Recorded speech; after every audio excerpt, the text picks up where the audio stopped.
दोस्तों, आपका एक बार फिर से स्वागत है हमारे चैनल बाली कहानियाँ में। जैसे कि आप सब लोग जानते हैं, तीर्थराज प्रयाग महाकुंभ पर्व में लघु भारत नहीं बल्कि लघु विश्व वहाँ पर उपस्थित हो चुका है।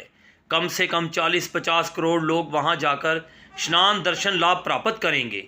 पूरे देश के साधु संत, मठ मंदिर, अखाड़े सब वहाँ पहुँच गए हैं। जैसा कि आप जानते हैं कि महाकुंभ में भगदड़ मच जाने के कारण वहाँ सैकड़ों भक्तों की जान जा चुकी है।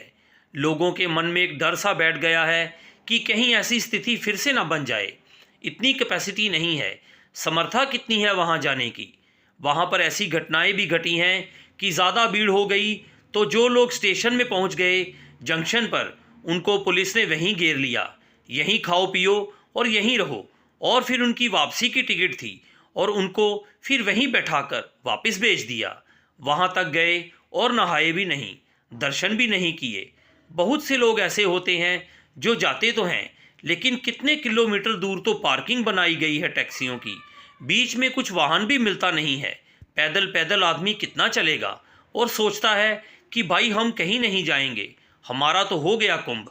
अगर जाना है तो मुख्य तिथि पर जाओ, तो उसके 2 दिन पहले पहुंच जाओ। लेकिन मान लो आप व्यवस्था पूर्वक पहुंच भी जाओ तो जाने का समय, आने का समय, कुछ ना कुछ रहने का समय, तो 2-3-4 दिन का समय तो आपको ज़रूर लगेगा।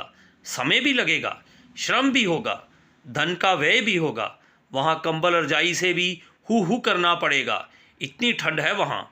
जब इतना कष्ट सहोगे, त्रिवेणी में स्नान करोगे, तब पुण्य प्राप्त होगा। अब हम बात कह रहे हैं आश्रवचन। भगवान व्यास कह रहे हैं, गौ माता के पीछे पीछे चलकर जो व्यक्ति गाय के खुरों से उजी पुड़ी हुई रज वह जब किसी व्यक्ति के ऊपर पड़ती है तो उसे त्रिवेणी स्नान का पुण्य प्राप्त हो जाता है, कुंभ स्नान का पुण्य प्राप्त हो जाता है। 12 साल में एक बार कुंभ आएगा और गैया चराओ, गैया के खुर की रज ऊपर पड़ जाए तो कुंभ स्नान हो गया। तीर्थराज प्रयाग का भी स्नान हो गया, 2 पैसा भी खर्च नहीं हुआ। इतनी महिमा है गौ सेवा की। और समस्या तो यही है, क्लिष्ट साधन ही लोगों को लगता है कि हाँ हमने कुछ किया, हमें कुछ पुण्य मिला, सरल साधन करने पर लूँगा। अरे कुछ नहीं, राम राम करने में क्या। अरे भैया, एक राम नाम के पुण्य की बराबरी सभी वैदिक कर्म एक साथ हजारों हजारों बार किए जाएं, उनसे जो पुण्य होगा वह पुण्य एक बार श्री राम नाम के उच्चारण का पुण्य, उस पुण्य की 16वें अंश की बराबरी कोई सत्कर्म नहीं कर सकता। इस पर नाम में प्रीति किसको है, नाम में विश्वास किसको है। धन्यवाद।